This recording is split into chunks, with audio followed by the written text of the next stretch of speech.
Բարև ձեզ հարգելի հեռուստադիտողներ, ողջույն սիրելի հյուրեր, ողջույն Սարգիս, Բուն TV-ի եթերում նորից Բուն բանավեճն է։ Ողջույն Աննա, ողջույն թանկագին հյուրեր ու ունկնդիրներ, մենք շարունակում ենք Բուն բանավեճը, ինչպես նշել ենք ամեն շաբաթ երեկոյան 8-ին, այսօր մենք քննարկելու ենք շատ կարևոր մի թեմա,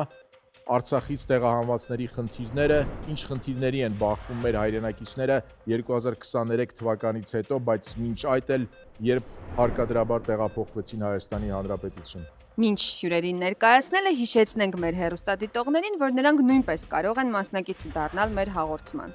Պարզապես պետք է այցելել Բուն TV-ի սոցիալական հարթակներ, Facebook-ում, Instagram-ում, տեսնել թե որն է մեր հաջորդ շաբաթվա հաղորդման թեման եւ մեկնաբանություններում գրել հարցերն ու դիտարկումները։ Այո, ակտիվ եղեք սոցիալական հարթակներում եւ այսպես մեր հյուրերն են Արցախի տարածքային կառավարման եւ ենթակառուցվածքների նախկին նախարար Հայկ Խանոմյանը, բարև ձեզ, շնորհակալություն հրավերն ընդունելու համար։ Հայկական Կարիտաս բարեսիրական հասարակական կազմակերպության արագ արձագանքման ծրագրերի համակարգող Լուսինե Ստեփանյանը, ԶԼՄ-ների էթիկայի դիտորդ մարմնի փորձագետ Հակոբ Կարապետյանը, ողջույն, շնորհակալություն հրավերն ընդունելու համար, եւ Civilnet-ի լրագրող Արցախցի Հայկ Ղազարյանը, շնորհակալություն։ Մենք ունենք կանոններ, բանավեճի ժամանակ, քննարկման ժամանակ քննարկումը տեղի ունենալու փուլերով եւ փուլերից առաջինի կանոնը հետեւյալն է. դուք 4 հոգիդ լսելու եք հարցեր հաղորդավարներից եւ ունեք ընդամենը 3 րոպե այդ հարցերին պատասխանելու համար։ Մի փոքրիկ զգուշացում էլ կանոնների հետ կապված, բանավեճի ընթացքում նրանք ովքեր փորձ կանեն խախտել կանոնները, 2 նախազգուշացում կստանան, իսկ երրորդի դեպքում արդեն կզրկվեն բանավեճը շարունակելու հնարավորությունից։ Պարոն Խանոմյան, առաջին հարցը ձեր կարծիքով որոնք են այն հիմնական խնդիրները, որ 2023 թվականից հետո այսօր էլ տակավին Արցախից տեղահանվածները բախվում են Հայաստանի Հանրապետությունում։ Գիտեք, Արցախի վերջնական հայաթափումից հետո բնականաբար մի քանի տևողությամբ ծրագրեր եղան, այսինքն կարճաժամկետ, միջնաժամկետ, երկարաժամկետ, եւ եթե կարճաժամկետ ծրագրերը կարող ենք համարվել հաջողված եւ միջնաժամկետը նմանապես, ապա տեսնում ենք, որ երկարաժամկետ պլանավորման հետ կապված խնդիրներ ունի կառավարությունը եւ ներառականություն չապահովեց այս ծրագրերը իրականացնելու կամ այս ծրագրերը կազմելու ժամանակ։ Հատկապես ձախողված եմ համարում կառավարության փորձերը միջազգային դոնորներ ներգրավելու այս խնդիրը լուծելու համար, որովհետև երկարաժամկետ ծրագրերը մասնավորապես վերաբերում են կացարանի խնդրին, բնակապահովմանը, աշխատանքային շուկայում ինտեգրացիային։ Ես կարծում եմ, որ Հայաստանը բավականին լուրջ խնդրի է բախվել։ Ի վերջո 20 թվականից մինչև հիմա 150,000 բռնի տեղահանված մարդ է եկել, որը կորցրել է իր ամեն ինչը, տունը, ունեցվածքը, աշխատանքը, սոցիալական կապերը հաճախ, միջավայրը եւ այլն։ Եվ դա Հայաստանի բնակչության 5%-ն է, եւ Հայաստանի Հանրապետությունը միայնակ կարծում եմ չէր կարող այս լուրջ մարտահրավերին արձագանքել, լուծումներ տալ ավելի արդյունավետ, սակայն կառավարությունը գտնվեց բավականին ինքնավստահ, հենց սկզբից հայտարարելով, որ շատ կարճ ժամանակում լուծել է հարցերը եւ այլն, դա նաեւ պոտենցիալ դոնորների մոտ ստեղծելով տպավորություն, որ Հայաստանի Հանրապետության ռեսուրսները հերիքում են այս հարցերը լուծելու համար։ Իրականում մենք տեսնում ենք, որ այսօր բազմաթիվ խնդիրներ կան, բնակապահովման ծրագրի մեկնարկից 2 տարի անց, երկու ամսից կլրանա 2 տարին, ընդամենը պոտենցիալ շահառուների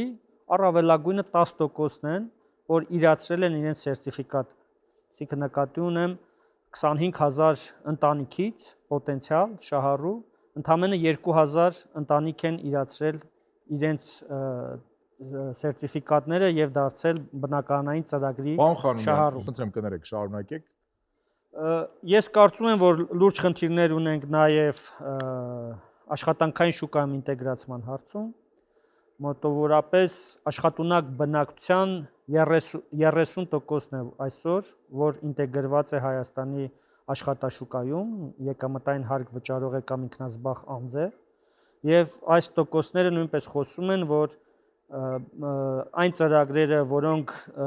արեց սոցիալ նախարարությունը, այնքան էլ արդյունավետ չէին, Ժամանակը լրացավ, կշարունակեմ հաջորդից։ Շնորհակալություն։ Տիկին Ստեփանյան, հայկական Կարիտաս կազմակերպությունը բազում ծրագրեր է անում արցախցիների հետ կապված, սկսած վերականգնողական ճամբարներից, օգնում է աշխատանք գտնել նրանց, ովքեր դեռևս չեն օգտվել բնակարանների ծրագրից, օգնում է վարձավճարներ գտնել։ Երբեմն տպավորություն է ստեղծվում, որ հասարակական կազմակերպությունները պետության դերն են ստանձնել։ Ճիշտ է այդ տպավորությունը։ Շատ հետաքրքիր հարց եք տալիս։ Ես կասեի հասարակական կազմակերպությունները գալիս են լրացնելու բացը, հասնելու այնտեղ, որտեղ պետության ձեռքը չի հասնում։ Եվ իսկապես այս բոլոր տարիների ընթացքում տեղահանումների ժամանակ սկսած 20 թվականից եւ դրանից առաջ էլ նախորդ տեղահանումների ժամանակ հասարակական կազմակերպությունները բավականին մեծ բեռ են վերցրել իրենց ուսերին, փորձելով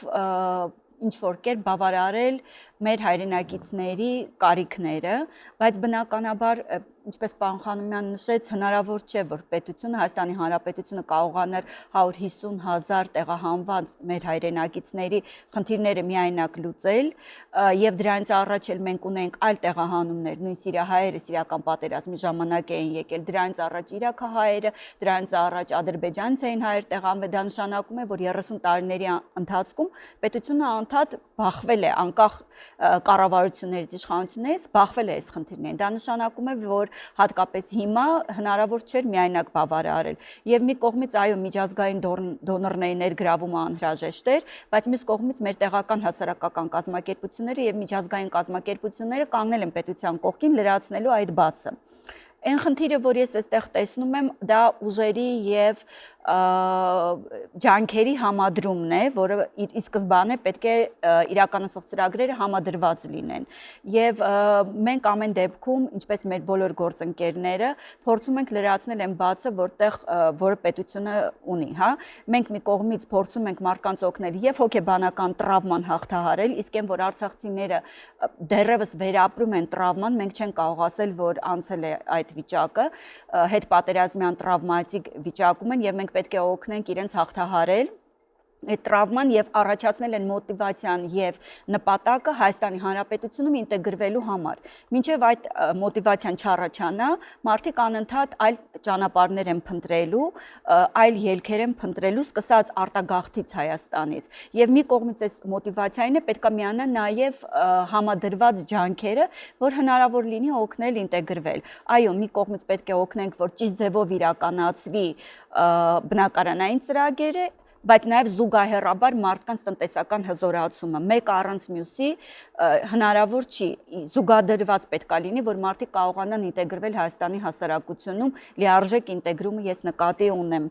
Եվ այստեղ շատ կարևոր է, որ մենք այդ գիտակցումը արցախցիների մոտ առաջացնենք, որ ամեն դեպքում Հայաստանից լավ տեղ իրենց համար չկա։ Եվ մի շատ կարևոր հանգամանք էլ նշեմ հասարակական կազմակերպությունների իրականացրած ջանքերից, դա այն է շահերի պաշտպանությունը։ Մենք նաև արցախցիների ձայնն ենք բարձրացնում կառավարության մոտ։ Շնորհակալություն։ Պարոն Սարգիս, Ղազարյան, եթե թույլ տաս, ես ուզում եմ անմիջապես հաջորդ հարցը պարոն Ղազարյանին տալ, խոսք գնաց ինտեգրացիայի կարևորության մասին։ Ես գիտեմ նաև, մենք բոլորս գիտենք, որ այդ տերմինը որոշակի նաև զգայունություն ունի իր մեջ, բայց ինչպես տիկին Ստեփանյանը նշեց, շատ կարևոր է բոլորիս համար, որ այդ ինտեգրացիան Հայաստանում տեղի ունենա արցախցիների։ Ես կուզեի իմանալ ձեր կարծիքը։ Բավարար ջանքեր, որոնց մասին որ խոսեցինք արդեն, զգում են արցախցիները, որ այդ ջանքերը բավարար են այդ ինտեգրացիան հնարավորինս բարեհաջող իրականացնելու համար։ Պետք է նաև թվեր նշեմ, սրա վերաբերյալ օրինակ 15000 արցախցի է արտագաղթել, ամենաշատը անցած տարվա ապրիլին, երբ սոցիալական աջակցությունները կրճատել են, թիրախային են դարձրել, արցախցիների այդ ժամանակ կտուրը կաճել է թիվը, 16000 է դարել, հիմա ըստ ԱԱՑ-ի տվյալների որոշակի ներհոսք կա, 15000 արտագաղթել է։ Ինտեգրացիայի վերաբերյալ կարող եմ ասել, որ Արցախում մեծ տեղեր զբաղեցնում ուժային համակարգը, բանակը, ԱԻՆ-ը, որպես աշխատատեղեր եւ գաղտնիք չէ, որ բանակը նույն համակարգն է Հայաստանում եւ Արցախում, ինչքան էլ ասեն կապ չունենք, իրականում նույն համակարգն էր Եվ թվեր չունենք, երևի այս թվերը գաղտնի են, բայց գիտենք, որ մի շարք սպաներ հենց առաջի փուլում զորացրվել են։ Կադրային սպաներ, զինծառայողներ, օրինակ ես թիվ ունեմ, մենք գիտենք, որ փրկարար ծառայողները շատ մեծ փորձ ունեն ու ցավոք սրտի 44-օրյա պատերազմը այնպես է ստացվել, որ մենք մեր զոհերի մեծ մասը թողել ենք մարտի դաշտում ու փրկարարներն են նրանց բերել 1700 թե ինչքան ու այս գիտեք ինչքան մարդ է բան արել, այս համակարգ մտել ապրիլի դրությամբ ընդամենը 5 մարդ, 406-ից ընդամենը 5 մարդ, 406 փրկարարից 5 մարդ։ Այդ ճիշտ է հին են, բայց չեմ կարծում, որ այդ թվերը շատ աճել են, նաև այնի աշխատակիցներից եմ հարցրել, բյուրոկրատիայի վերաբերյալ շատ խնդիրներ կան։ Ինչ կարող եմ ավելացնել։ Պատճառը ի՞նչն է, եթե փորձենք պատճառներից խոսել, ձեր կարծիքով ինչու մենք այդ թվերը ունենք։ Նայեք, բանակը օրինակ շատ հեշտ կլիներ հենց ստորաբաժանումներով ինտեգրել։ Օրինակ շատ մեծ խնդիր է, չէ՞, զորամասեր կառուցել Արցախում իդեալական չէր, բայց պատրաստի զորամասեր կային։ Չգիտեմ, միգուցե պատճառը քաղաքական է, որ այս քայլին չեն դիմել, ասենք զորամաս առ զորամաս ինտեգրվեն։ Այսօր գիտենք, որ Հայաստանի ամենալուրջ խնդիրներից մեկը հենց անվտանգությունն է։ Չգիտեմ, միգուցե քաղաքական էր, որ արցախցիները, արցախյան զորամասերը մի տեղ չլինեն, չունեն բացատրություն օրինակ այս հարցի վերաբերյալ, ինչու չեն արել։ Այսինքն այդ մեծ ստորաբաժանումները կարող են պարզապես ինտեգրել, ինչ-որ ուղղություններ տալ ու մարդիկ շարունակեին ծառայությունը, այդ արդեն մեծ թիվ է ու բաղվածության հարցը կլուծվեր։ Իհարկե, այս մարդիկ նաև հոգեբանական մեծ խնդիրներ ունեն, հենց եկել են ծանր պատերազմների միջով անցած 20 թիվը, 23 թիվը ու միանգամից փորձել են չի ստացվել էլի տեղավորվել։ Հոգեբանական աշխատանք պիտի տանեին այս մարդկանց հետ։ Այսինքն չի ստացվել, իրանք դիմում են, իրանք մերժում են ընդունել, բայց ձեր ժամանակը ավարտվեց, մենք այդ հարցին դեռ կանդրադառնանք։ Պարոն Կարապետյան, դուք ներկայացնում եք ԶԼՄ-ների էթիկայի դիտորդ մարմինը, մենք գիտենք, որ այդ թվում մամուլում երբեմն այսպես ոչ միանշանակ հրապարակումներ են լինում, ընդ որում բոլոր կողմերից կարելի ասել, եւ իշխանական, եւ ընդդիմադիր։ Ես ուզում եմ հարցնել ընդհանրապես այդ թվում լրատվամիջոցները խոսք գնաց հասարակական կազմակերպությունների մասին, այս առումով արցախցիներին ինտեգրելու առումով հայաստանյան մամուլը ինչ դեր ունի։ Ես գիտեմ նաև, որ շատ մեդիա փորձագետներ նշում են, որ գիտեք հատկապես ընտրություններին ընդառաջ արցախցիների այս խումբը նաև թիրախ է, այսպես ապատեղեկատվական տարբեր նարատիվների համար, երբ որ թիրախավորում են հենց Արցախից դուրս եկած հայերին, ինչ կարող եք ասել այս առումով։ Շնորհակալություն։ Դե նախ մենք գիտենք, որ լրատվամիջոցները ոչ միայն վերարտադրում են, հա, հանրային գործիչների, քաղաքական գործիչների, այսպես ընդհանուր ասենք նյուզմեյքերների ասածները, ուղերձները, այլ նաև իրենք են որոշակի շեշտադրումների, առաջնահերթությունների ընդգծման միջոցով ստեղծում այդ մթնոլորտը, ստեղծում այդ նարատիվը, հետևաբար լրատվամիջոցների դերը եւ պատասխանատվությունը այստեղ հնարավոր չէ գերագնահատել եւ մենք 23 թվականի հատկապես սեպտեմբերից հետո արձանագրեցինք մի իրավիճակ եւ որ Արցախից տեղահանված հայերը ինչպես դուք նշեցիք երկկողմանիորեն, հա, քաղաքական պայքարի տարբեր ակտորների կողմից այսպես ասած գործիքայնացվում էր, հա, արցախահայության ֆակտորը եւ մի կողմից խտրական խոսք, ատելություն գեներացնող խոսք, որ ստիպված եմ, հա, մեջ բերել մոտավորապես, որ դուք իրավունք չունեք այստեղ ձեր իրավունքներից խոսել կամ իրավունք չունեք քաղաքական process-ներին մասնակցել, մյուս կողմից հակառակը, հա, մեկ այլ ճամբար փորձում էր ներկայացնել Արցախից տեղահանված հայությանը որպես իրենց այսպես ասած սեփական ժողովուրդ, սեփական էլեկտորատ։ Եվ լրագրողական կազմակերպությունների, մասնավորապես ԶԼՄ-ների էթիկայի դիտորդ մարմնի մոտ անհրաժեշտություն առաջացավ մշակել ուղեցույց, որը ուղղված է լրատվամիջոցներին եւ լրագրողներին, որոնք զբաղվում են տեղահանված անձանց եւ մասնավորապես ու հատկապես Արցախից տեղահանված հայերի խնդիրների լուսաբանմամբ, այնտեղ մի շարք խորհուրդներ կան, թե ինչպես պետք է լուսաբանել այդ խնդիրները, որոնք կառաջարկեմ մեր լրագրող գործընկերներին հետևել, բայց նաև լայն հանրությանը դա կարող է հետաքրքիր լինել։ Օրինակ, պետք է նախ լինել նրբանկատ, որտեղ մենք անդադ խոսում ենք, որ ընդհանրապես հայ հանրությունը, Հայաստանի հանրություն եւ մասնավորապես Արցախից տեղահանված մարդիկ մեծ տրավմա են կրել։ Բացի հենց կոնկրետ ուրեմն անձնական ողբերգություններից նաև մենք ունենք ընդհանուր տրավմա եւ այդ առումով պետք է լուսաբանումներում մաքսիմալ լինել նրբանկատ եւ զգուշորեն ընտրել ձևակերպումները։ Պետք է խուսափել ընդհանրացումներից, պետք է հասկանալ, որ մեկ ամբողջ խումբը 100-150 հազարանոց խումբը չի կարող մտածել մի կերպ, գործել մի կերպ, հա, այսինքն չպետք է կլիշեներ կամ ստերեոտիպեր մտածել կամ օգտագործել նրանց նկատմամբ։ Եվ շատ կարևոր է նաև մի կողմից չփորձել խղճահարություն առաջացնել եւ չպետք է գործիքայնացնել ընդհանուր առմամբ ոչ մի կողմից, ոչ, այսպես ասած, պրոիշխանական ճամբարից, ոչ ընդդիմադիր ճամբար։ Շնորհակալություն, պարոն Կարապետյան։ Աննա, հիշեցնենք, որ սա ավարտվեց մեր քննարկման առաջին փուլը, երկրորդ փուլում մեր բանավեճի քննարկման մասնակիցները կարող են հարցեր ուղղել միմյանց, խնդրում եմ կհիշեցնեք կանոնները։ Հիշեցնեմ, այս փուլում հարգելի մասնակիցներ, ձեզնից յուրաքանչյուրը կարող է մեկ հարց ուղղել մասնակիցներից որևէ մեկին,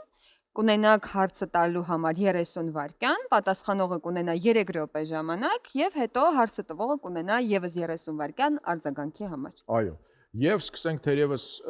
մեր գործընկեր Հայկ Ղազարյանից, խնդրեմ, ում եք ցանկանում ուղղել ձեր հարցը եւ դուք ունեք 30 վայրկյան, պարոն Ղազարյան։ Հարց ուղղել պարոն Կարապետյանին, պարոն Կարապետյան, ատելության մասին խոսեցիք։ Չեք կարծում նաեւ, որ ատելությունը չի կանխում խտրական արդարադատության պատճառով։ Այսինքն վարույթներ կան, բայց գործը հետագա զարգացում չի ունենում։ Կարող եմ շնորհակալություն եւ քանի որ ներկայացա որպես դիտորդ մարմնի փորձագետ, ես կարող եմ նաեւ կոնկրետ դեպքերով խոսել։ Մենք ունենք վարույթներ, մի քանի դեպքեր անցած 2-3 տարիների ընթացքում, երբ հատկապես Հայաստանում քաղաքական պրոցեսների ակտիվացման շրջանում ուրեմն քաղաքական պայքարի գործիք են փորձում դարձնել արցախցիներին եւ ուրեմն ատելություն են ուզում սերմանել եւ մասնավորապես օրինակ բերեմ, քանի որ դա հանրային հեռուստաընկերություն է եւ բոլորինս է, հենց հանրային հեռուստաընկերությանը վերաբերող օրինակը, երբ ուրեմն ընդդիմադիր շարժումներից մեկի ժամանակ այդպես տեսանյութ էին հրապարակել քննչական կոմիտեն եւ նաեւ հանրային հեռուստատեսությունը ամփոփող կերպով դա վերարտադրել էր, որ Արցախի բարբառով մեկը մյուսին համոզում էր ուրեմն մարդ բերել հանրահավաքների փողով, քրեական վարույթ էր նախաձեռնվել եւ այդտեղ հենց շեշտվում էր արցախյան ինքնությունը բարբառի միջոցով, այնտեղ նաեւ, չգիտեմ, բարբառից գրական, այսպես ասած, թարգմանության ընթացքում գուցե միտումնավոր, գուցե պատահական շփոթ էր եղել, հա, եւ ըստ էության ապատեղեկատվություն էր տարածվել, հենց սրա մասին է, որ մենք խոսում ենք, որ նույնիսկ եթե կա օբյեկտիվ իրողություն, որ որևէ պայմանական, հա, Արցախից տեղահանված անձ հանցանք է գործում, ապա նրա ինքնությունը շեշտելը ամենևին ուրեմն պարտադիր չէ։ Եվ կոնկրետ ձեր հարցի հետ կապված ես կարող եմ իմ տպավորություններով կիսվել, որ այո, եթե մենք ունենք հանրային դաշտում, սոցցանցերում կամ ընդհանրապես մեդիայում ուրեմն խտրական խոսքի, ատելության խոսքի դրսևորումներ եւ իշխանության կողմնակիցների եւ ընդդիմության կողմնակիցների կողմից ցավոք սրտի որոշ դեպքերում մենք տեսնում ենք բավական հետևողական ուրեմն պայքար իրավապահ համակարգում այն դեպքերում, երբ այդ ատելության խոսքի թիրախը իշխանության այս կամ այն ներկայացուցիչն է եւ ուրեմն շատ ավելի նվազ էնտուզիազմ ենք տեսնում այն դեպքում, երբ ուրիշ խմբեր են եւ մասնավորապես արցախցիները թիրախում, որտեղ մենք մատների վրա իհարկե անուններ չտամ, բայց կարող ենք բավական հայտնի, չգիտեմ, բլոգերների եւ այլ գործիչների անուններ տալ, հիշատակել, որոնք ուրեմն պարբերաբար կամ լրատվամիջոցներ, որոնք պարբերաբար եւ հետեւողականորեն ատելություն են տարածում, այս առումով իհարկե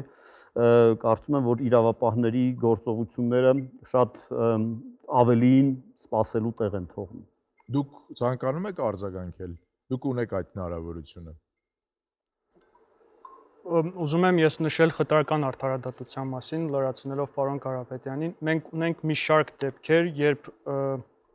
մի դեպքում վարույթ են նախաձեռնում, նույնիսկ ընդհանուր մարդուն կալանավորում են, օրինակ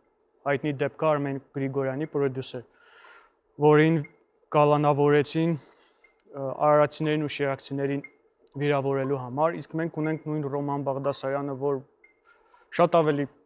կներեք այլանդակ բառապաշար է օգտագործել, բայց վարույթից ավել չի գնացել գործը։ Շատ լավ, շնորհակալություն։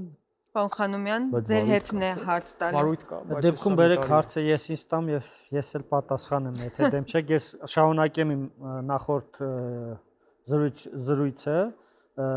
երկարաժամկետ ծրագրերի հետ կապված։ Ես կարծում եմ կառուցվածքային առումով բավականին կամ ընտրված ճանապարհը բավականին սխալ էր, որովհետև կառավարությունը գնաց մի ճանապարհով, որը իրեն ծանոթ էր, սերտիֆիկատների ծրագիր։ Ես եմ խնդրում, անցած անգամ էլ փորձեցի ձեզ ընդհատել, մենք ուղղակի պետք է ասենք, որ մենք հրավիրել էինք նաև կառավարության ներկայացուցիչներին ներկա գտնվելու, բայց ցավոք սրտի այս անգամ չստացվեց։ Նաև ընդդիմադիր կուսակցությունների ներկայացուցիչների, որոնց ներկայությունը նույնպես ցավոք չստացվեց, ապահովել։ Նույնպես դարձյալ չստացվեց, խնդրեմ, կներեք ընդհատելու համար շարունակեք, պարոն Խանոմյան։ Շատ լավ։ Ես սա դիտում եմ այլ տեսանկյունից։ Հայաստանի Հանրապետությունը ժողովրդագրական լուրջ խնդիրներ ունեցող երկիր է։ Մենք ժողովրդագրության վերաբերյալ մի մեծ ռազմավարություն ենք ընդունել, որի նպատակներից մեկն էլ 2040 թվականին կարծեմ լավագույն սցենարով հասնել 2.5 միլիոն բնակչության։ Հա, պատկերացնում եք, եւ դրա համար պետք է ծախսվի մի քանի միլիարդ դոլար։ Ինչ Հայկը նոր ներկայացրեց տվյալները, քանի արցախցի է լքել Հայաստանը, 15000 լքել եւ չի վերադարձել մինչեւ այժմ, եւ փաստորեն արցախցիների վրա տարեկան ծախսված բոլոր արցախցիների վրա ծախսված գումարները 100 միլիարդ դրամից չեն անցել։ Միջնաժամկետ ծրագրերի մասին է խոսքը։ Հայաստանի բյուջեն ծախսային առումով 3.5 տրիլիոն է, որպեսզի պատկերացնենք թվերը եւ պատկերացնենք, թե փոքր գումարներ չծախսելով ինչ հետագայում ինչ մեծ ծախսեր ենք նախատեսում երկարաժամկետ ռազմավարություններում։ Ինչ չարվեց, որ շատ կարևոր էր, մենք կառավարությանը առաջարկեցինք, Տիգրան Խաչատրյանը կառավարությունում համակարգում արցախցիների ծրագրերը եւ հենց սկզբից էլ իրենց առաջարկեցինք, որ այլ ճանապարհով գնան, հիմնականում նոր բնակֆոնդի ստեղծման, հատկապես մարզային թեր բնակեցված մարզերում կոմպակտ բնակավայրերի ստեղծման եւ այլն, որովհետեւ ելի եմ ասում, ես սա դիտարկում եմ Հայաստան պետության տեսանկյունից։ Ներողություն եմ խնդրում, ես փորձեմ կառավարության փաստաբանի այստեղ դերը տանել։ Եթե կառավարությունից մարդ լիներ, ձեզ հավանաբար կասեր, որ գիտեք, մենք ծրագիր ենք սկսել, բայց տեսնում ենք, որ դիմողների քանակը շատ քիչ է։ Դրա համար եմ ասում, սխալ են սկսել ծրագիրը, հենց սկզբից էլ իրենց ասել են, որ սխալ է լինելու։ Միևնույն ժամանակ տեսնում ենք, որ ավելանում է։ Գուցե կան այլ պատճառներ, որ արցախցիները չեն դիմում, թե Ես ասեմ, ես նախնական տարբեր գործընկերների հետ քննարկումներում տեսնում եմ, որ շատ մարզպետներ նույնպես դեմ են այս ծրագրին, որովհետև դուք պատկերացրեք հատկապես որոշ սահմանային մարզերում բարձր սահմանաչափ դնելով, դու բերելու ես տեղացի բնակչության փոխարինմանը փախստական բնակչությամբ։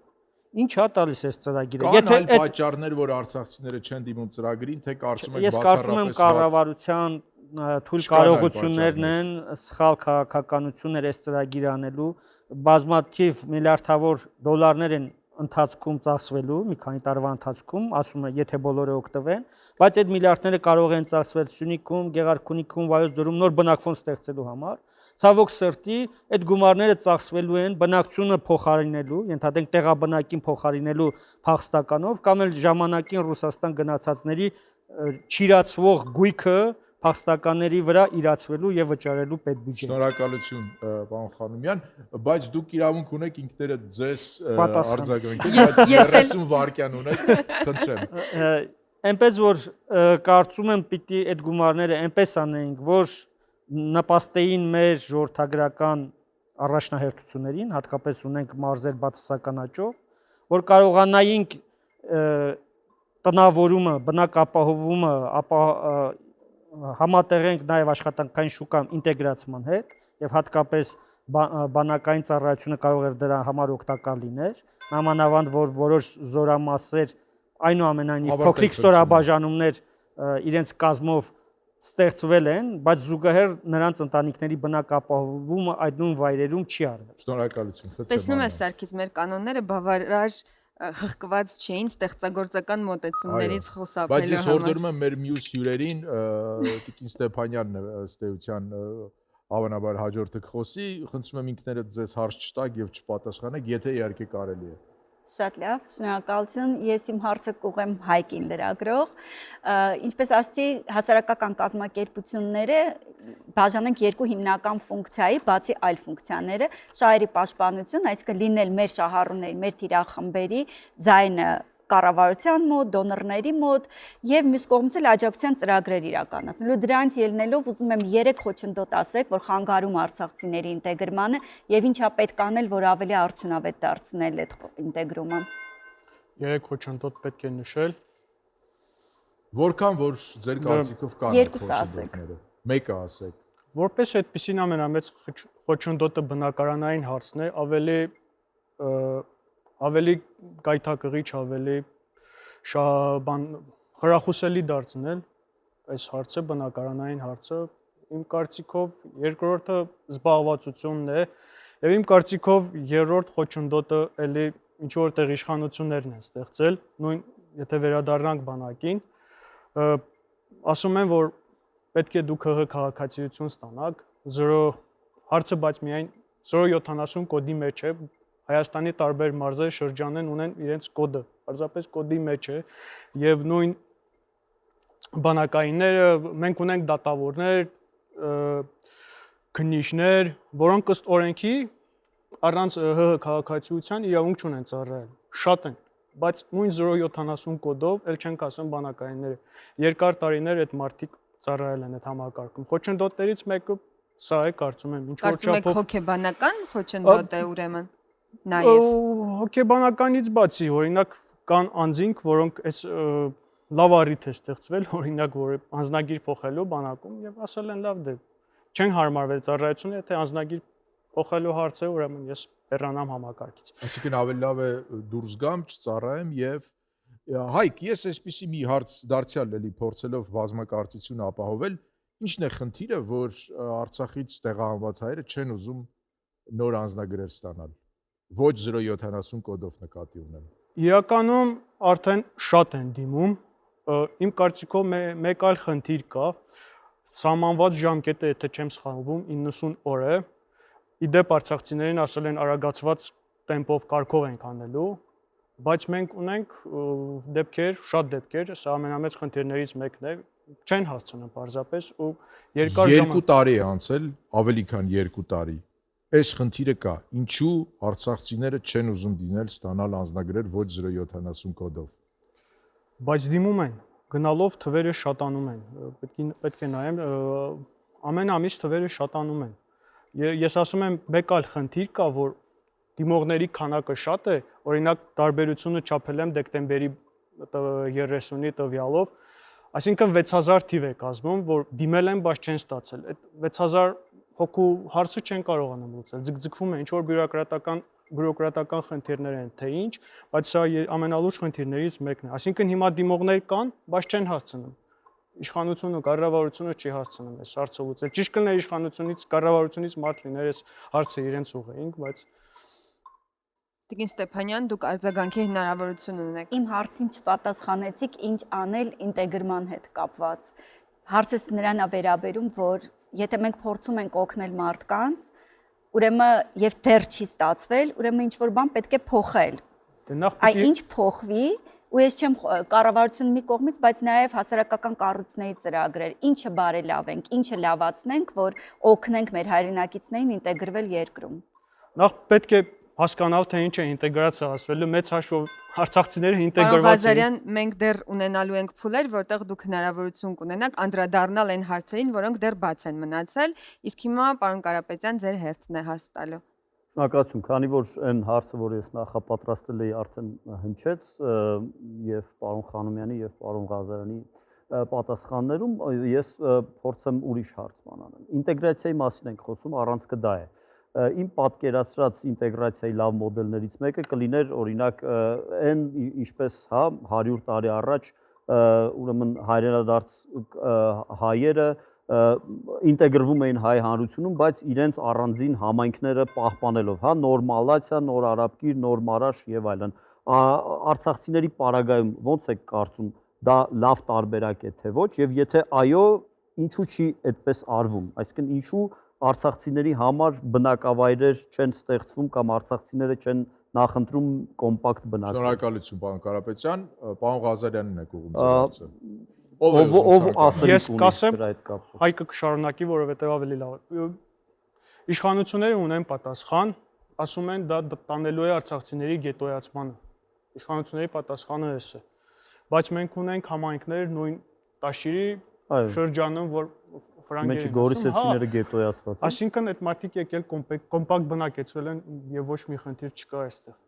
Խոսքը ոչ թե կոմպակտ բնակեցման մասին է, այլ կլաստերների մոտեցման։ Մենք ասում ենք, որ էկոնոմիկայի նախարարությունը բազմաթիվ ծրագրեր ունի, խելացի գոմեր, ինտենսիվ այգիների, չգիտեմ, ջերմատների եւ այլնի։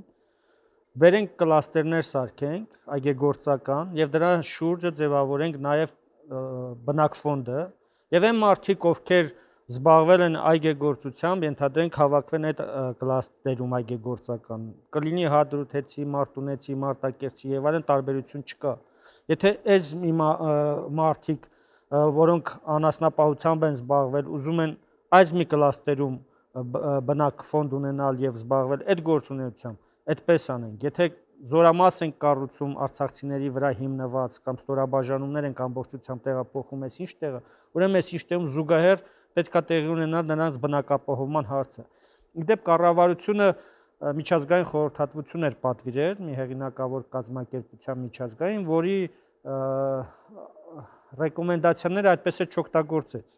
Իսկ նրանց մոտ հենց այդ մոտեցումն է։ Որ կազմակերպության մասին։ Մակենզիի մասին է խոսքը, էկոնոմիկայի նախարարությունն էր պատվիրել այդ հետազոտությունը։ Հիշեք երբ։ Հենց անմիջապես Արցախի հայաթափումից հետո հավանաբար 24 թվականի սկզբներին նրանց մոտեցումները հիմնված են նաև ուկրաինացի փախստականների Եվրոպայում ինտեգրման ծրագրերի եւ այլնի վրա եւ առաջարկում էր կառավարությանը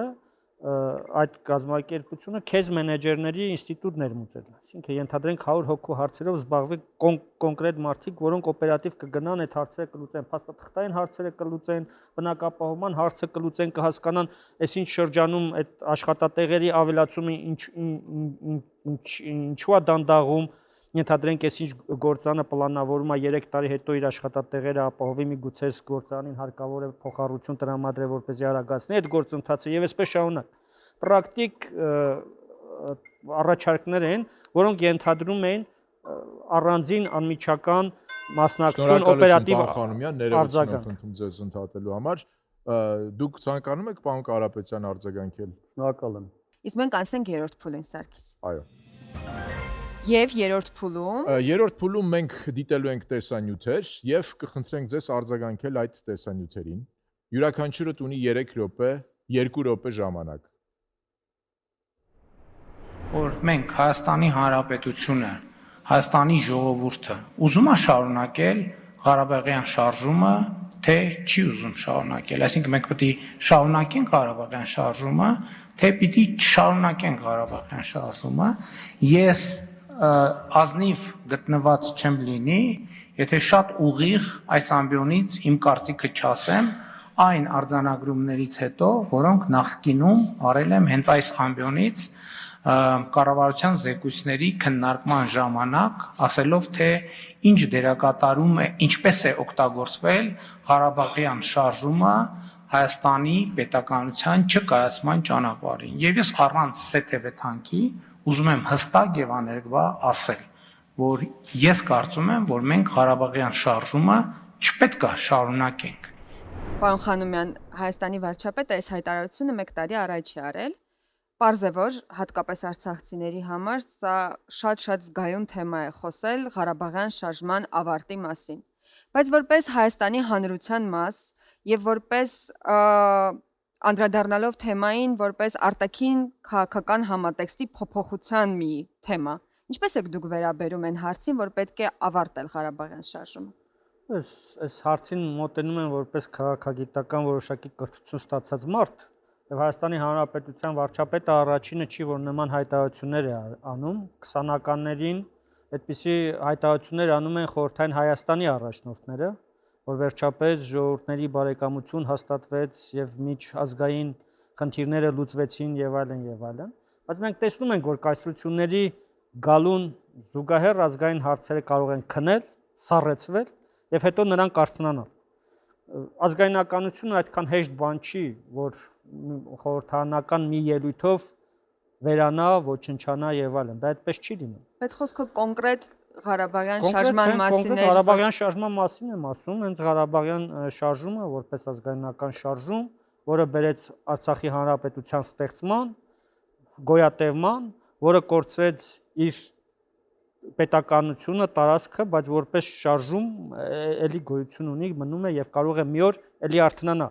Եթե այդ հարցը լուծվում է այն ձևով, ինչ ձևով Ադրբեջանն է ուզում, ասենք ցեղասպանական եղանակով, դա դառնալու է ական Հարավային Կովկասի տակ։ Եվ այդ ականը օգտագործելու են բոլոր այն ուժերը, որոնց դա ձեռ է տալու։ Կարող է այս հյուսիսին ձեռ տա, կարող է հարավին, կարող է արևելքին, կարող է արևմուտքին։ Ես չգիտեմ այդ գործոնը ով կփորձի օգտագործել։ Բայց որպեսզի այդ գործոնը չօգտագործվեր, առնվազն Արցախի հայությունը պիտի մնար Արցախի տարածքում եւ դա կլիներ լավագույն տարբերակը տարածաշրջանում ընդհանուր բարեկեցություն հաստատելու, ենթակառուցվածքները բացելու, հավերժ խաղաղություն հաստատելու համար։ Ցեղասպանությամբ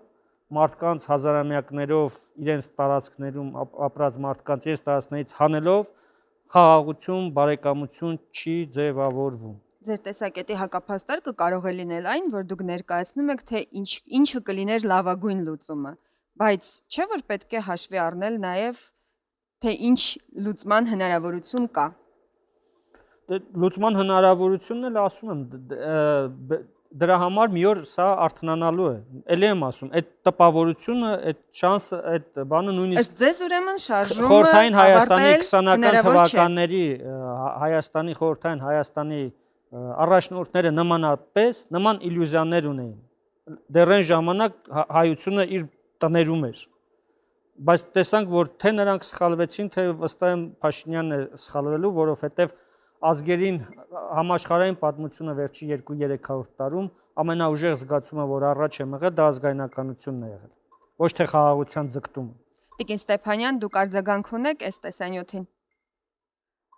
Ես կխոսեմ որպես բարեգործական կազմակերպության ներկայացուցիչ, ես չեմ անդրադառնա քաղաքական ասպեկտներին, այլ կանդրադառնա մարդու իրավունքներին։ Ես կարծում եմ, քանի դեռ արցախցիների մարդու իրավունքները պաշտպանված չեն, քանի դեռ արժանապատիվ կյանքի իրավունքը եւ ինտեգրումը ապահովված չէ, մենք չենք կարող խոսել հարցի փակման մասին։ Տրանսֆորմացիա, այո, տրանսֆորմացվել է հարցը, որովհետև մենք այս պահին կորցրել ենք Արցախը։ Հարցը տրանսֆորմացել է, բայց մենք չենք կարող համարենք, որ էջը փակված է։ Շնորհակալություն եւ մենք կարող ենք դիտել ուրեմն հաջորդ տեսանյութը։ Ղարաբաղի փախստական մեր հայրենակիցները պետք է տնավորվեն Հայաստանի Հանրապետությունում, մենք արդեն նրանց ուրեմն բնակ ապահովման, տներով ապահովման ծրագիր ենք սկսել, որը դժվարությամբ սկսում է աշխատել, բայց ես համոզված եմ, որ ավելի արդյունավետ կաշխատի եւ մենք Ղարաբաղի մեր հայրենակիցների ապագան պատկերացնում ենք Հայաստանի Հանրապետությունում, Հայաստանի Հանրապետության քաղաքացիությամբ։ Ինչու՞։ Եվ ես այս թեմային անդրադարձել եմ նաև օգոստոսի 18-ին հանրությանը ուղված իմ ուղերձում։ Իսկ ուղերձի իմաստն այն էր, որ մարդիկ հարց են տալիս, ինչքանով է իրատեսական փախստականների վերադարձը Լեռնային Ղարաբաղ։ Ես ուղիղ ասում եմ, որ ես դա իրատեսական չեմ համարում, ավելին եւ կարևոր եմ համարում մարդկանց ազնիվ այդ մասին ասելը, որովհետեւ մարդիկ պետք է իրենց հեռանկար եւ պլանները կառուցեն։ Եվ ընդհանրապես փախստականների վերադարձի թեման այս համատեքստում բոլոր փախստականների վերադարձի թեման ես համարում եմ վտանգավոր խաղաղության գործընթացի համար։ Պարոն Ղազարյան, ինչ պատկերացումներ կան Արցախից տեղահանված հայերի մոտ։ Նրանք կարծում են, որ հնարավորություն կա, իրական հնարավորություն վերադառնալ Լեռնային Ղարաբաղ, նրանք համարում են, որ պետք է ստանանք հայաստանյան անձնագրերը ոչ 070 կոդով եւ մնանք տնավորվենք, այսպես ասած, Հայաստանում, ինչ կարող եք ասել։ Որքան ես եմ տեղյակ, մեկ թե որքան է իրատեսական երկրորդ հարցն է, բայց մեկ առ մեկ բարձրացնում են վերադարձի հարցը։ Դուք ուզում եք վերադառնալ, իրատեսական համարում եք վերադառնալ Ստեփանակերտ եւ այնտեղ բնակվել։ Ես ուզել ուզում եմ, բայց որքանով է իրատեսական սա Եվ ինչ եք կարծում։ Այս փուլում դժվար եմ պատկերացնում, իհարկե, եթե ինչ որ մեկը երաշխավորի, չգիտեմ, Ով պետք է չգիտեմ, գուցե ռուս խաղաղապահները կարող են ասենք, երաշխավորել։ ինչպես ենթադրենք ԵԱԿ Մինսկի խմբում մադրիդյան սկզբունքներում նախատեսված էր աղապահ ուժեր եւ այլն, բայց սա տեսականորեն հարցերին չեմ կարող պատասխանել, բայց այս հարցը շատ է բարձրացվում, որ պիտի վերադառնանք։ Իսկ ինչ ցանկություններ կան, ինչ իրատեսական, երբ որ դուք կառուցում եք ձեր ապագան, ո՞նց եք պատկերացնում։ Դուք կարծում եք իրատեսակ չէ, որ դուք ելնում եք իրատեսական հաշվարկներից։ Բայց այդ երկրորդ մասը, որ ասում է պետք է տնավորվեն, մենք գտնում ենք, ես էլ կարող եմ ասել, եթե այդպես եք գտնում, բարի եղեք, գոնե այս տեխնիկական հարցերը լուծեք։ Այ 26000 մարդ է դիմել անձնագիրը փոխելու համար, 19000-ին են տվել։ 6000-7000 մարդ, չգիտեմ, շատ դժվար է 6000-7000 հոգու հարցը լուծել, հատկապես որ ասում եք, որ արագացված տեմպերով պետք է լուծել, պարտադիր չէ 90 օրը լինի, բայց շատ ժամանակ է 90 օրը հենց խախտվում է։ Գոնե այս տեխնիկական հարցը լուծեք, որ մարդիկ նոր անձնագիր ստանան, այս տեխնիկական հարցը, հետո արդեն կքննարկենք, կարող են այդ վկայականով տուն առնել, թե չէ, տուն վերցնել, թե չէ։ Հարցի մի մասը էս է։ Պարոն Կարապետյան, տեսեք, պարոն Փաշինյանը Հայաստանի վարչապետը ասում է մարդկանց պետք է ասել այն ինչ որ իրականության մեջ կա։ Մենք չենք կարող հիմա վերադառնալ Ստեփանակերտ եւ բնակվել։ Մենք ով այսինքն Փաշինյանը։ Ինձ թվում է դուք հասկացաք, որ խոսքը վերաբերում է Արցախից տեղահանված մեր հայրենակիցների մասին։ Եվ չեն կարող քննարկել նոր Իմ հարցը պատահական չէ։ Թույլ տաք ես հարցը ավարտեմ, շնորհակալ եմ։ Եվ որպեսզի այդ մարդիկ կարողանան կառուցել իրենց ապագան։ Ինչ կարող եք ասել։ Կարելի է ողջունել վարչապետ Փաշինյանի մոտեցումը կամ քննադատել այն։ Հարցը այստեղ է, ես կրթությամբ միջազգային իրավունքի մասնագետ լինելով մասամբ կարող եմ ասել, որ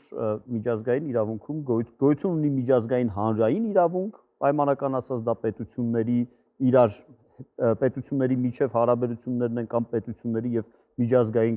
կազմակերպությունների հարաբերությունները եւ գոյություն ունի միջազգային մասնավոր իրավունք։ Դա միջազգային իրավական հարաբերություններն են անհատների կամ ֆիզիկական կամ իրավաբանական անձանց հետ, ոչ պետական կազմակերպությունների եւ կարծում եմ, որ արցախցիների կամ որևէ անհատի, որևէ խմբի իր ուրեմն բնորանում, իր տանը կամ որևէ տեղ ապրելու իրավունքը գտնվում է միջազգային մասնավոր իրավունքի տիրույթում։ Դուք կարող եք վաղը վերցնել միջազգային իրավունքի գիրք, մոտենալ հայ-ադրբեջանական սահմանին այդ գրքով եւ ասել ես ուզում եմ գնալ եւ բնակվել Ստեփանակերտում եւ ձեզ կընդունեն։ Ասածս հետեւյալն է, երբ խոսում ենք իրավունքի մասին, իսկ կպատասխանեք հարցին։ Երբ խոսում ենք իրավունքի մասին, պետք է հասկանանք, որ մարդկանց իրենց ուզած վայրում ապրելու իրավունքը որոշում են այդ մարդիկ կամ այդ մարդկանց խումբը, եւ ոչ թե պետությունները։ Ես ձեզ երկրորդ հարցը տամ։ 2023 թվականի սեպտեմբերին, երբ որ Արցախը դատարկվում էր, կար միջազգային իրավունք։ Մենք արդեն սոփեստական դատողություններ ենք սկսում անել։ Ես եթե խոսում ենք իրավունքի մասին, ես արդեն իմ պատասխանը տվեցի։ Եթե ուզում եք մեկնաբանել վարչապետ Փաշինյանի հայտարարությունը, վարչապետ Փաշինյանը քաղաքական գործիչ է եւ հանդես է գալիս իր քաղաքական պատկերացումների կամ իր պատկերացրած հնարավորությունների շրջանակի դիրքերից։ Իսկ երբ խոսում ենք իրավունքի մասին, իրավունքի հանրահայտ պատկերացումները նկարագրում են այն, ինչի մասին ես խոսեցի։ Շնորհակալություն, խնդրեմ։ Ես մի հավելյալ ենթահարց եմ ուզում տալ, պարոն Կարապետյան։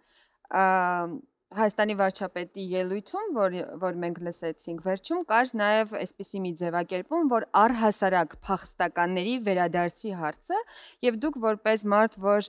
համակարգում է նաև հայ-ադրբեջանական ծրագրեր, վստահ եմ բազում անգամներ հանդիպել եք այդ քննարկումներին, երբ ադրբեջանական կողմը ամեն անգամ, երբ հայկական կողմը խոսում է արցախցիների վերադարձի իրավունքի մասին, մյուս կողմը խոսում է Հայաստանում բնակված ադրբեջանցիների վերադարձի մասին։ Այս դիտանկյունից նայելով ինչպես եք վերաբերվում այս հարցին։ Եվ դա գիտակցում ենք, բայց դա քաղաքականության դաշտն է, իսկ երբ խոսում ենք իրավունքի մասին, ապա պատասխանը այն է, ինչ ես արդեն ասացի։ Շնորհակալություն, պարոն Կարապետյան։ Սիրելի հյուրեր, մենք արդեն հասանք մեր հաղորդման 4-րդ փուլ, որտեղ ձեզ հարցեր են ուղղելու մեր հաղորդման հեռուստադիտողները։ Նրանք այդ հարցերը գրել են Բուն TV-ի սոցիալական հարթակներում, Facebook-ում եւ Instagram-ում, եւ խնդրեմ կարդանք։ Խնդրեմ առաջին հարցը։ Ով է մեզ գրել, խնդրեմ Աննա։ Մեզ Տարոն Ղազարյանն է հարցնում. ինչ է սպասվում արցախցիներին Հայաստանում։ Նրանք, ովքեր ընդունել են Հայաստանի քաղաքացիություն, ստանալու են նույն իրավունքներն ու պարտականությունները։ Իսկ նրանք, ովքեր չեն ստանում քաղաքացիություն, ինչ կարգավիճակ են ունենալու։ Պետությունը ինչպես է վերաբերվում եւ ինչ է առաջարկում այդ մարդկանց։ Տիկին Ստեփանյան, կպատասխանեք այս հարցին։ Ես փորձեմ պատասխանել, թեև կարծում եմ հարցը առավելապես հարմար կլիներ, որ պետությունը պատասխաներ։ Եվ շատ լավ կլիներ, որ ներկա լինեին, այո։ Քանի որ գուցե ես ինչ-որ տեղեկատվության պակաս ունենամ, ուրեմն անկախ նրանից, թե արցախցիները ունեն Հայաստանի քաղաքացիություն, թե չունեն, կամ ծրագրեր, որոնք հենց արցախցիների համար են մշակված։ Ես համենայն դեպս չեմ մտաբերում ծրագիր բացառության բնակարանային ապահովման ծրագրից, սերտիֆիկատների ծրագրից, որտեղ քաղաքացիություն ձեռք բերելը պարտադիր է, բացի այդ ծրագիրից ես այլ ծրագիր չեմ մտաբերում, որտեղ որ քաղաքացիությունը պարտադիր սկզբունք լինի։ Եվ այսպես, ինչպես գիտեք, դրամային աջակցության ծրագրերը, որոշ ծրագրերը ավարտվել էին տարվա վերջ, բայց որքանով ես եմ տեղեկացված, նոր ծրագիր է մեկնարկել բնակարանային վարձերի հետ կապված, որ տրամադրվում է արցախցիներին, եւ նաեւ տեղյակ եմ, որ պետությունը մշակում է նաեւ տնտեսական ինտեգրման հետ կապված ծրագրեր։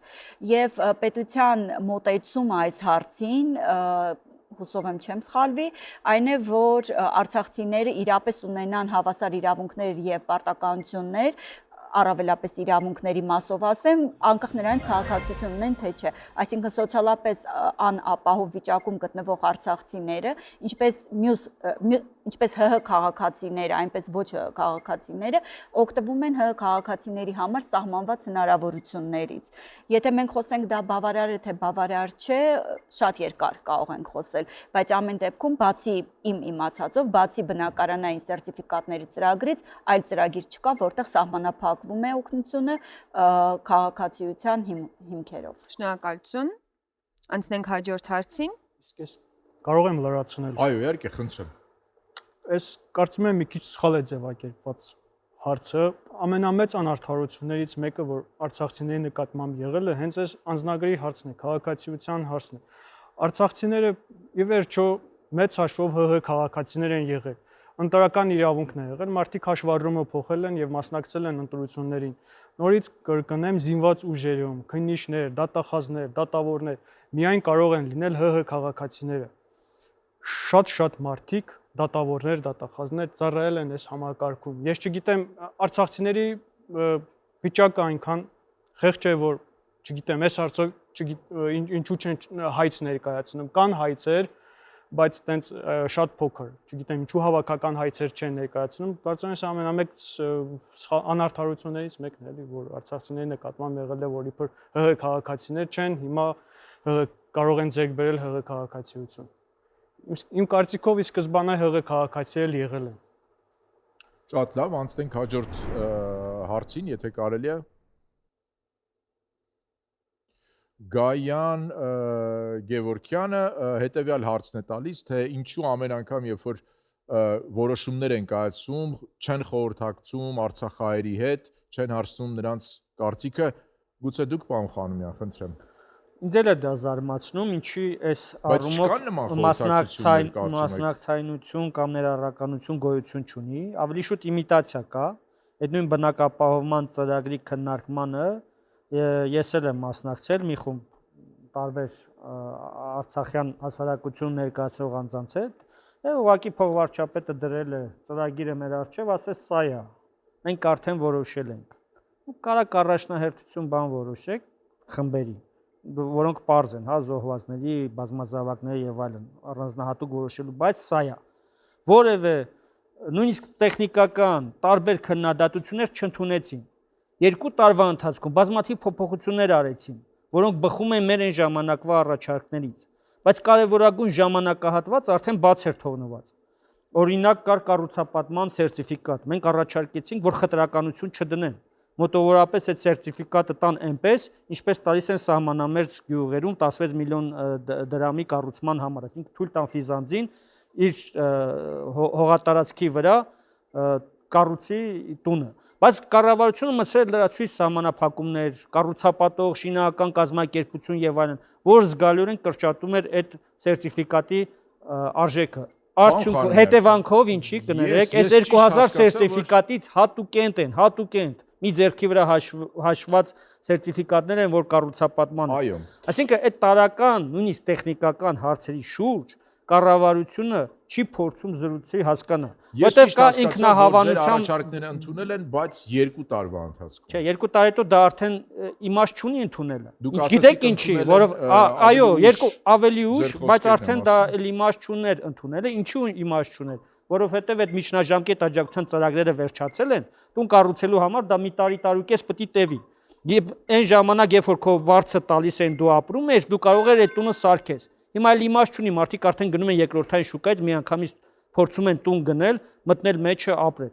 որպեսզի լրացուցիչ ֆինանսական ծանրաբեռնվածության չընթերցվի։ Այդ առաջարկները այլ արդյունք կունենան։ Իհարկե,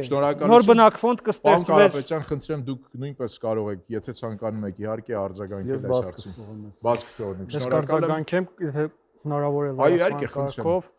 Ինչ որ հասարակական կազմակերպություններ այնուամենայնիվ հանդիպում են որոշում կայացնողների հետ, օրինակ գիտեն, որ Գեգամ Ստեփանյանին ընդունում են, ճիշտ է, ոչ որպես Արցախի մարդու իրավունքների պաշտպան, այլ հարցերից քաջատեղյակ որպես անձ, կարող եմ լրացնել, որ այս անձինք բողոք ունեն, որ իրենց լսում են, բայց որոշումներ կայացնելիս ոչ մի բան հաշվի չեն առնում։ Այսինքն իրենց որևէ առաջարկ, օրինակ որոշակի փոփոխություններ եղել են բնակարանային ծրագրում, օրինակ Էջմիածին քաղաքը դարձրել են 4 միլիոնանոց սերտիֆիկատի համար 4 միլիոն դրամի որոշակի փոփոխություններ եղել են, բայց նախկինում ավելի քիչ էր, հիմա 4 նախկինում 3 միլիոն էր, հիմա 4 միլիոն է։ Որոշակի հարցերում բայց դուք այդ փոփոխությունները տակավին բավարար չեք գնահատում։ Բնակարանային հարցի վերաբերյալ։ Դե մեկ ուրիշ հարց է առաջանում, հիմա էլ Էջմիածինում օրինակ տները սկսում են թանկանալ։ 4 միլիոն են դարձրել, բայց քանի որ պահանջարկը մեծ է, բնակարաններն են սկսում թանկանալ։ Շնորհակալություն, պարոն Ղազարյան։ Անցնենք հաջորդ հարցին։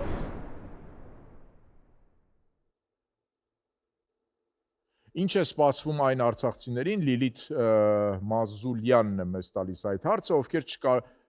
չեն կարողանում օգտվել բնակապահովման, ովքեր չկարողանան, ովքեր չեն կարողանա օգտվել բնակապահովման ծրագրից։ Սա ըստ էության ուղղված էր, կարելի ասել ուղղված է Հայաստանի կառավարության ներկայացուցիչներին, բայց եթե ինչ-որ մեկը ցանկանում է մեր հյուրերից, կարող է իր կարծիքը։ Իհարկե շատ ընտանիքներ կարող են եւ չօգտվել, որովհետեւ եղած գումարը բավականին քիչ է։ Դուք պատկերացրեք, ընդհանրենք 2-3 հոգանոց ընտանիքը, որ ստանում է 6 կամ 9 միլիոն դրամ, բնականաբար դրանով որևէ բնակարան ձեռք չի կարող բերել։ Կամ պետք է լրացուցիչ վարկ վերցնի, մեծ մասը, մեծ հաշվով էս 2000 սերտիֆիկատի լրացուցիչ վարկ են վերցրել։ Սրանք այն մարդիկ են, որոնք վարկունակ են եւ հնարավոր է նույնիսկ առանց այդ սերտիֆիկատների մեծ մասը կարողանար էլի բնակֆոնդ ձեռք բերել։ Միգուցե ոչ այնտեղից, որտեղից հիմա են ձեռք բերել, բայց ընդհանրապես։ Հետևաբար ովքեր չեն կարող օգտվել, կշարունակեն ապրել վարձով։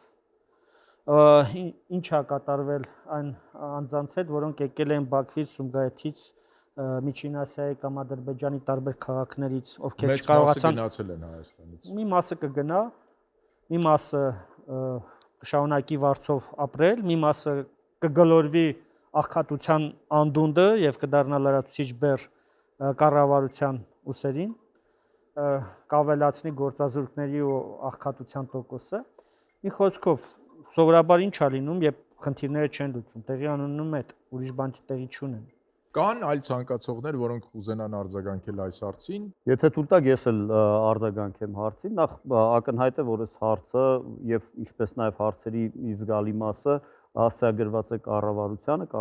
ներկայացուցիչներին եւ ես էլի շատ ափսոսանք եմ հայտնում, որ ձեզ ստեղծագործական թիմին չի հաջողվել ներգրավել նրանցից ոչ մեկին։ Ինչպես նաեւ ընդդիմության ներկայացուցիչներին, պարոն Կարապետյան, խնդրեմ։ Այո, ընդդիմությունը չունի այն լծակները, որոնք ունի կառավարությունը։ Եվ պարոն Խանոմյանը հիշատակեց Բաքվից, Սումգայիթից եւ հետագայում Սիրիայից, եկած փախստականների խնդիրները, ես ամեն դեպքում ուզում եմ այստեղ վերապահում անել, ես ունեմ հիշողություններ եւ 90-ականների հոսքից եւ 2000-ականներին Սիրիայի պատերազմից հետո եղած հոսքից, ես պետք է ամեն դեպքում գնահատեմ, որ անհամեմատ ավելի կազմակերպված է եղել դիմադրությունը, ներողություն, փախստականներին, տեղահանվածներին դիմավորելու եւ եթե թույլ տաք ասեմ տեղավորելու ուրեմն գործընթացը, դա կարելի է նաեւ համարել պետության ավելի կայացվածության ոտքի կանգնած լինելու, հանգամանքով, որտեվ ուրիշ էր 91 թվականը, երբ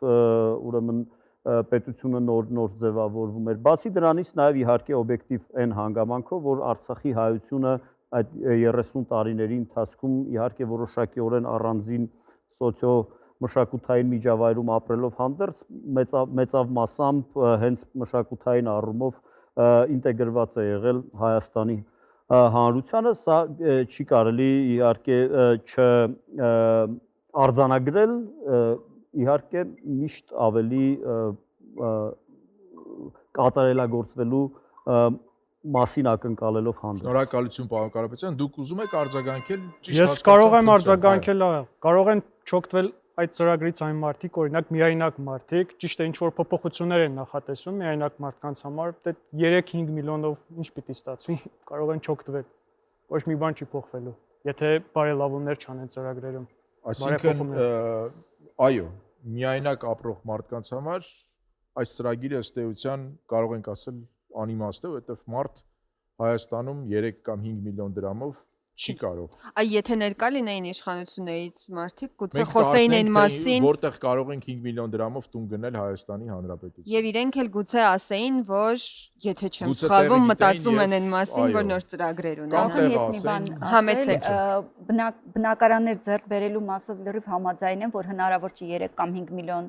դրամով անգամ խուլ գյուղերում բնակարան տուն ձեռք բերելը, ուղղակի մեր հայրենակիցների համար որպես ինֆորմացիա նաև, որ նախարարությունը մշակում է ծրագիր, որի շրջանակներում հատկապես այն մարդկանց, ով միայնակ են եւ չեն կարող իրացնել սերտիֆիկատը, կարող են դիմել, կարող են ստանալ, բայց գումարի քիչ լինելու պարագայում չեն կարողանա ուղղակի իրացնել սերտիֆիկատը, այլ ծրագիր, որի շրջանակներում երկարաժամկետ վարձակալության աջակցություն պետք է լինի։ Այսինքն տարիների ընթացքում վարձակալության սուբսիդիա պետք է ստանան։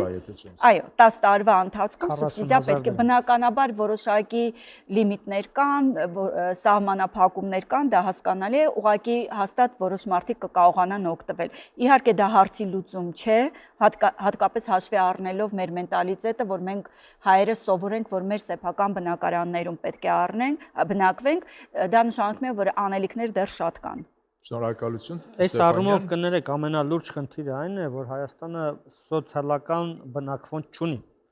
Երկիրը, որ ունի սփյուռք, հատկապես վտանգված տարածաշրջանում, որ արևել դեռ Իրաքյան պատերազմից սկսած ամենալուրջ ցավալի հարից մեկը եղել է այն, երբ 8000 հայեր, իրաքահայեր եկան ու Հայաստանով անցան դեպի այլ երկրներ, եւ դրա հիմնական պատճառներից մեկն էլ այն է, որ մենք սոցիալական բնակվոց չունենք, Շնորհակալություն պարոն Փամյան, ես ներողություն եմ խնդրում ձեզ արձագանքելու համար, բայց մենք պետք է անցնենք հաջորդ փուլին, որքան հասկանում եմ։ Մենք հասանք մեր հաղորդման վերջին 5-րդ փուլին, որի շրջանակներում հարգելի մասնակիցներ դուք կունենաք 3 րոպեի հնարավորություն ասելու ամփոփիչ խոսք, ասելու բոլոր այն դիտարկումները, բարձրացնելու այն ռետորական հարցերը, որոնք ընթացքում ուզում էիք ասել, բայց ժամանակի պատճառով չկարողացաք։ Այո։ Խնդրեմ։ Խնդրեմ, բայց այս դեպքում խնդրեմ այս մի թևից Աննա, խնդրեմ պարոն Ղազարյան, եթե իհարկե դուք ցանկանում եք կամ Ես ցանկանում եմ լավ կլիներ, բայց նշումներ անեի հետո, հա։ Դե պարոն Կարապետյան, գուցե դուք արդեն արել եք նշումներ եւ կարող եք խոսել։ Քանի որ մենք սկսեցինք արցախցիների, Արցախից տեղահանված հայերի խնդիրների լուսաբանման առանձնահատկություններից եւ մեր պատկերացումներից, հա, մյուս կողմից էլ կարևոր է նաեւ մեդիայի սպառողների, այսինքն ավելի լայն հանրության ուրեմն վարքագծից մասին խոսելը, հա, սա այստեղ իհարկե քննարկման շատ լայն դաշտ է բացվում, բայց հակիրճ ասեմ, որ ինչքան որ լրագրողներին եւ մեդիա բովանդակություն ստեղծողներին է խորհուրդ տրվում լինել նրբանկատ եւ չտարածել ապատեղեկատվություն կամ խտրական խոսք, այնպես էլ քանի որ մենք ապրում ենք սոցիալական մեդիայի դարաշրջանում, որտեղ ցանկացած յուրաքանչյուր ոք ուրեմն մեկ կոճակի սեղմումով դառնում է լրատվության տարածող, ավելի զգուշ լինենք եւ ավելի նրբանկատ լինենք խտրական կամ առավել եւս ատելության խոսքի հանդեպ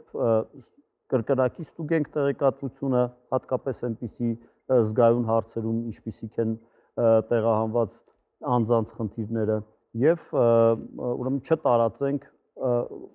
ելնելով մի վնասիր հանրահայտ սկզբունքից։ Շնորհակալություն, Տիկին Ստեփանյան, խնդրեմ։ Շնորհակալություն հնարավորության համար։ Ես ինչ եմ ուզում ասել, որ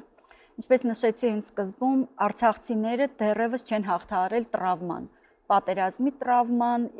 տեղահանումների տրավման եւ մեր բոլորիս պարտքն է օգնել մարդիկ հաղթահարեն տրավման եւ կարողանան կառուցել արժանապատիվ կյանք։ Այստեղ իհարկե իրենք էլ մեզ պետք է օգնեն, որ մենք կարողանանք իրենց օգնել։ Ուզում եմ մի քանի մեսիջ կամ հաղորդագրություն մեր կառավարության Հայաստանի Հանրապետության եւ նաեւ արցախցիներին։ Կառավարությանը կարող եմ ասել մի բան, որ պետք է լսել մարդկանց ավելի շատ, լսել ոչ թե լսելու համար, այլ լսել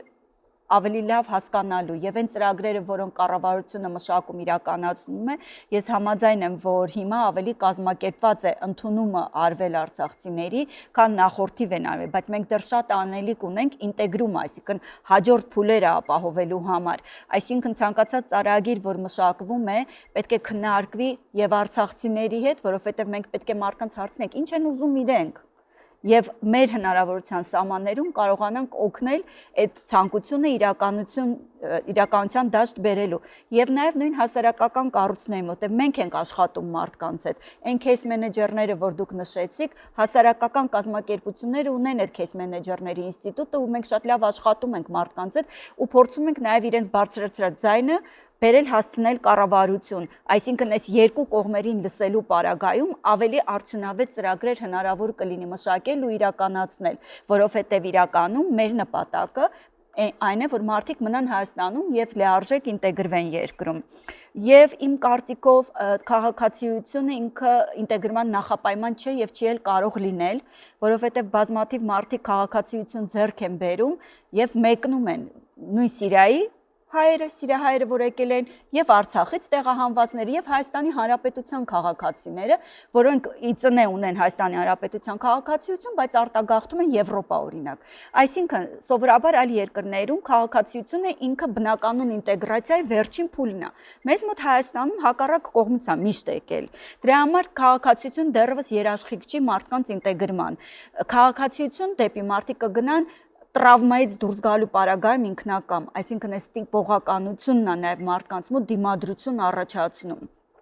Եվ կառավարության ծրագրերը պետք է զբաղվածություն ու բնակարանային ապահովումը համադրված լինի, եթե մենք ուզում ենք իրապես ապահովել ինտեգրումը։ Եվ վերջին իմ մեսիջը հենց արցախցիներն է վերաբերում։ Կա Հայաստանի Հանրապետություն, որը բոլորիս հայրենիքն է, ու վստահաբար այլ որևիցե երկրում ավելի լավ կյանք չենք ունենալու մենք, ինչքան էլ տնտեսապես ավելի լավ լինի, այնպես որ փորձեք դիմել եւ օգտվել ծրագրերից ու ինտեգրվել Հայաստանում։ Շնորհակալություն շատ Տիկին Ստեփանյան։ Պարոն Ղազարյան։ Երբ որ 23 թվականին արցախցիները հատեցին այդ հակառի կամուրջը, հատկապես տղամարդկանց մոտ այդ շատ խեղճացած էին, այդ տրավմաների մասին խոսք կար, այդ տպավորությունն էր, որ այդ ադրբեջանական թրի տակով էս էլի անցնում, այդ հակառի կամրջի տակ, ու երկար ժամանակ, չգիտեմ, ոնց որ հիմա կարծես թե հիմա ավելի լավ է վիճակը, բայց պարբերաբար այս տրավմաները չեն վերանում, նաև իշխանությունների քաղաքական կուրսն է այդպեսին, փակենք շարժման էջը, դեք արցախցիները այս արցախյան շարժման ամենաշատ կորուստները արցախցիներն են տվել ու անընդհատ լսել այս խոսակցությունները, տրավմաները միայն խորանում են։ Այս հոգեբանական հարցը ես շարունակում եմ մտածել, որ արցախցիները այնուամենայնիվ ի սկզբանե Հայաստանի Հանրապետության քաղաքացիներ են եղել, իսկ ատելության խոսքը վերացնելու համար կարծում եմ արդարադատության համակարգը պիտի աշխատի։ Եթե մի դեպքում մարդուն կալանավորում են, զարմանալի է, թե ինչու մի քանի դեպք կա, որ վարույթ են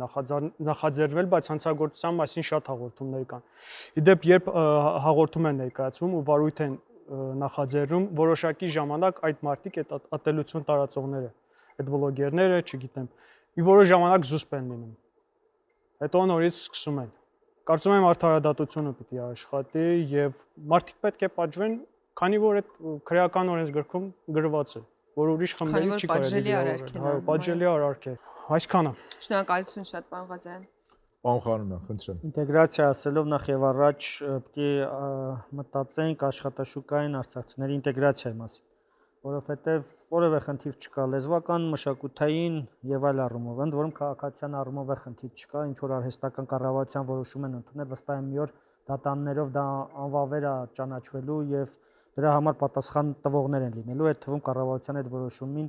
դրական եզրակացություն տված փորձագետները եւ գերատեսչությունները։ Ինչ վերաբերվում է աշխատաշուկային ինտեգրվելու հարցին, սա լրջագույն խնդիր է, որովհետեւ Հայաստանում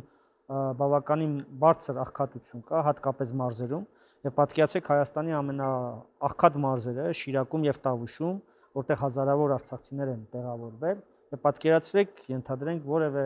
հեռահաղորդակցության օպերատորի գրասենյակում մի աշխատատեղ կա եւ այդ աշխատատեղը տալիս են Արցախում։ Հասկանում եք, տեղաբնակների մոտ դա ինչ լարվածություն է առաջացնում։ Այդ բարձր աղքատության, բարձր գործազրկության պայմաններում, երբ որ այդ աշխատատեղին տեղացի աղջնակը կամ պատանին սпасել է եւ դրա փոխարեն գալիս է տեղահանված ինչ որ մեկն է այդ աշխատատեղը բռնում, դա լրացուցիչ լարվածություն է ստեղծում։ Ես այդ տիպի բազմաթիվ օրինակներ ունեմ իմ դիտարկումներում, իմ աչքի առջև եւ այլն։ Ինչ պետք է անի պետությունը այստեղ։ Պետք է ակտիվ միջամտություն անի աշխատաշուկային։ Այս կառավարությունը չափից դուրս լիբերալ է, չափից դուրս, չգիտեմ, ինքնահոսի թողած է սերտիֆիկատների ծրագիրը նմանապես այդպես է։ Ես փողը հատկացնում եմ, գնացեք ձեր գլխի ճարը տեսեք։ Երբ որ ասում էին նույնիսկ փողվարչապետին կոմպակտ բնակավայրեր են ուզում արցախցիները, ասում է դե տալիս ենք էլի սերտիֆիկատը, թող հավաքվեն, գնան կոմպակտ բնակավայր ստեղծեն։ Այսինքն փողվարչապետի պատկերացմամբ բնակավայրը ստեղծում է այդպես, կառավարությունը որոշում է ընդունում սերտիֆիկատների համար, մարդիկ կարող են հավաքվել, գնալ ստեղծել բաներ, անուն ինչա, բնակավայր է։ Նույն ձևով իրենք մտածում են, որ աշխատատեղերը այդպես է ստեղծվում։ Ու աշխատատեղերը էլի գնացեք աշխատեք, ինչ է կանընդհատ սոցիալական վճարներից կախված մնում, աշխատեք, որ ձեր ուղեղում աղքատություն չլինի, չգիտեմ որտեղ չլինի եւ այլն եւ այլն։ Բայց մեր ուսումնասիրությունները, դիտարկումները ցույց են տալի, որ բնականային ապահովումից հետո լրջագույն խնդիրը զբաղվածությունն է եւ փոխառու միջոցների հասանելիությունը։ Այսինքն բազմաթիվ գործարար ձեռներեց մարդիկ կան, որոնք ժամանակին Արցախում զբաղվել են տարբեր ոլորտներով, այդ թվում գյուղատնտեսությամբ, իրենց գյուղերում տարբեր նախաձեռնություններ են ունեցել, բայց այսօր խնդիր ունեմ փոխառու միջոցների։ Եվ քանի որ չունեն իրենք որևէ բան գրավ դնելու, բանկերը գրավ չեն տալու։ Այս հարցն էլ պիտի մտածել, լուծել եւ այլն։ Սոցիալական բնակ ֆոնդի ստեղծումը նշել եմ, առանձին խմբերի հետ առանձին աշխատանքը կարևոր է, հատկապես զինվորականների, մեծ ներուժ ունեն, 40 տարեկանում, 30 տարեկանում անցնում են թոշակի, բավականին երիտասարդ, սա լուրջ ռեսուրս է, որը Հայաստանը չի օգտագործում, եւ տարբեր գերատեսչություններում պետք է ստեղծվեն հատուկ հանձնաժողովներ, օպերատիվ լուծումներ տալու այն հարցերին, որոնք կառավարության որոշումներում, օրենքներում եւ այլն նախատեսված չեն, կամ ոչ թե մարդկանց ուղարկելու դատարանների դռները։ Շնորհակալություն պարոն Խանոմյան, հարգելի հյուրեր, շնորհակալություն ձեզ, հարգելի ունկնդիրներ, ես նշեմ, որ մենք ավարտեցինք բուն բանավեճի հերթական թողարկումը։ Շնորհակալություն հայտնենք նաև մեր հեռուստադիտողներին ակտիվ մասնակցության հարցերի համար եւ խրախուսում ենք, որ հաջորդ թողարկումների համար նույնպես հարցեր թողնեն։ Այո, սոցիալական էջերում Բուն TV, Facebook-յան, Instagram-յան էջերում գրեք ձեր հարցերը, մեկնաբանությունները, հատկապես ինչ կարծիքների հետ համաձայն չեք, մենք շատ ենք կարևորում ձեր կարծիքը։ Կսպասենք ձեզ հաջորդ շաբաթ երեկոյան 8-ին։ Բուն TV եթերում։